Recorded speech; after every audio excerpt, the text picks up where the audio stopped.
A Bad Case of the Stripes by David Shannon. Camilla Cream loved lima beans, but she never ate them. All of her friends hated lima beans, and she wanted to fit in. Camilla was always worried about what other people thought of her. Today she was fretting even more than usual. It was the first day of school, and she couldn't decide what to wear. There were so many people to impress. She tried on 42 outfits, but none seemed quite right. She put on a pretty red dress and looked in the mirror and then screamed. Her mother ran into the room and screamed too. "Oh my heavens!" she cried. "You are completely covered with stripes." This was certainly true. Camilla was striped from head to toe. She looked like a rainbow. Mrs. Cream felt Camilla's forehead. "Do you feel all right?" she asked. "I feel fine," Camilla answered. "But just look at me." "You get back in bed this instant," her mother ordered. "You are not going to school today." Camilla was relieved. Whew. She didn't want to miss the first day of school, but she was afraid of what the other kids would say. And she had no idea what to wear with those crazy stripes. That afternoon, Dr. Bumble came to examine Camilla. "Most extraordinary. I've never seen anything like it. Are you having any coughing, sneezing, runny nose, aches, pains, chills, hot flashes, dizziness, drowsiness, shortness of breath, or uncontrollable twitching?" "No, I feel fine," Camilla told him. "Well then," Dr. Bumble said, turning to Mrs. Cream, "I don't see any reason why she shouldn't go to school tomorrow. Here's some ointment that should help clear up those stripes in a few days. If it doesn't, you know where to reach me." And off he went.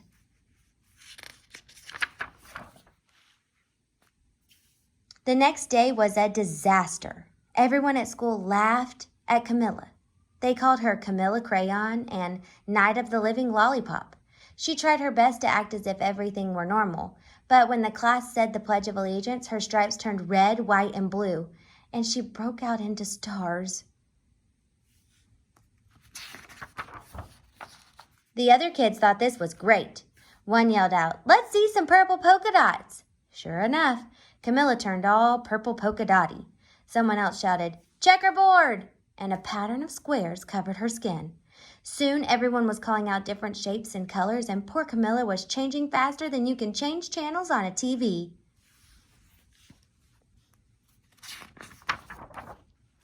That night, Mr. Harms, the school principal, called. "I'm sorry, Mrs. Cream.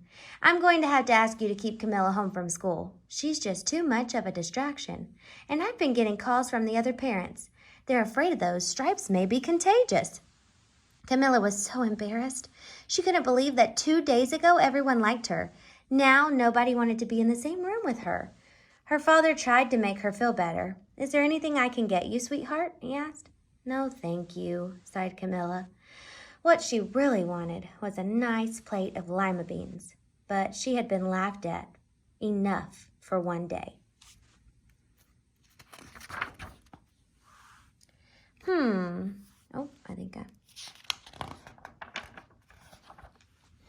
Well, yes, I see," Dr. Bumble mumbled when Mrs. Cream phoned the next day. "I think I'd better bring in the specialist. We'll be right over." About an hour later, Dr. Bumble arrived with 4 people in long white coats. He introduced them to the Creams. "This is Dr. Grop, Dr. Sponge, Dr. Cricket, and Dr. Young." Then the specialist went to work on Camilla. They squeezed and jabbed, tapped, and tested. It was very uncomfortable. "Well, it's not the mumps," concluded Dr. Grop. "Or the measles," said Dr. Sponge. "Definitely not chicken pox. Put in Dr. Cricket." "Or sunburn," said Dr. Young. "Try these," said the specialist. They each handed her a bottle filled with different colored pills. "Take one of each before bed," said Dr. Grop. Then they filed out the front door, followed by Dr. Grumble. That night, Camilla took her medicine. It was awful. When she woke up the next morning, she did feel different. But when she got dressed, her clothes didn't fit quite right. She looked in the mirror, and there, staring back at her, was a giant, multicolored pill with her face on it.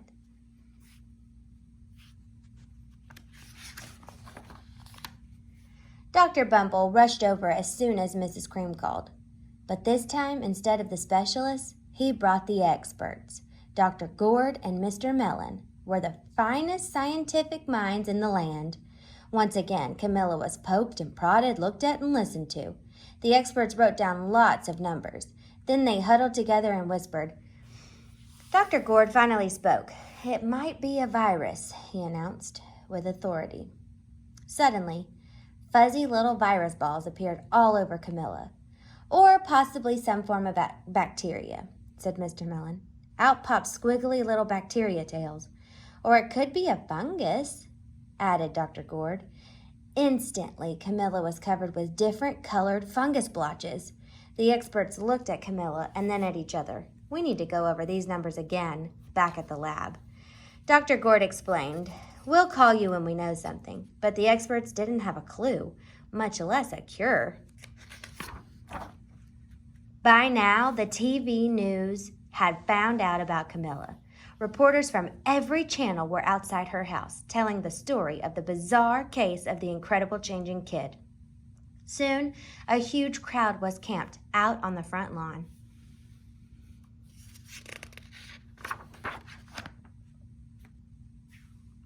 Oh my! The Creams were swamped with all kinds of remedies from psychologists, allergists, herbologists, nutritionists, psychics, an old medicine man, a guru, and even a veterinarian. Each so-called cure only added to poor Camilla's strange appearance until it was hard to even recognize her. She sprouted roots and berries and crystals and feathers and a long furry tail, but nothing worked. One day, a woman who called herself an environmental therapist claimed she could cure Camilla.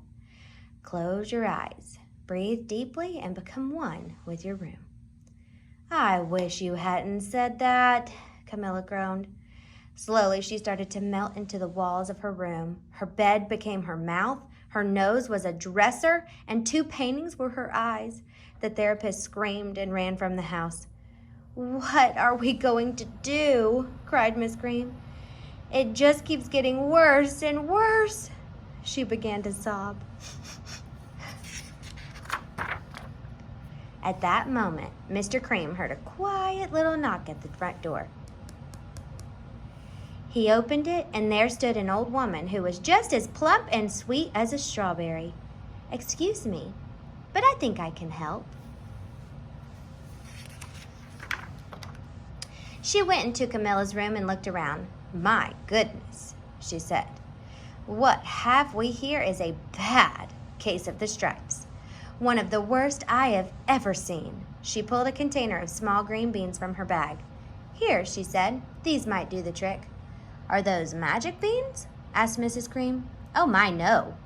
There's no such thing. These are just plain old lima beans." "I'll bet you'd like some, wouldn't you?" she asked Camilla.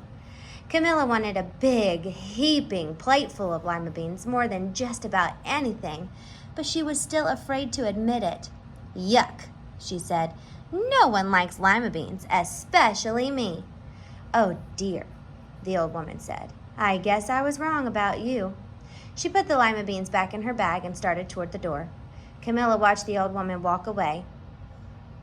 Those beans would taste so good, and being laughed at for eating them was nothing compared to what she'd been going through. She finally couldn't stand it. "Wait! The truth is, I really love lima beans." "I thought so," the old woman said. She took a handful of beans and popped them into Camilla's mouth. "Mmm," said Camilla. Suddenly, the branches, feathers, and squiggly tails began to disappear. Then the whole room swirled around. When it stopped, there stood Camilla, and everything was back to normal. "I'm cured!" she shouted. "Yes," said the old woman. "I knew the real you was in there somewhere." She patted Camilla on the head, and then she went outside and vanished into the crowd.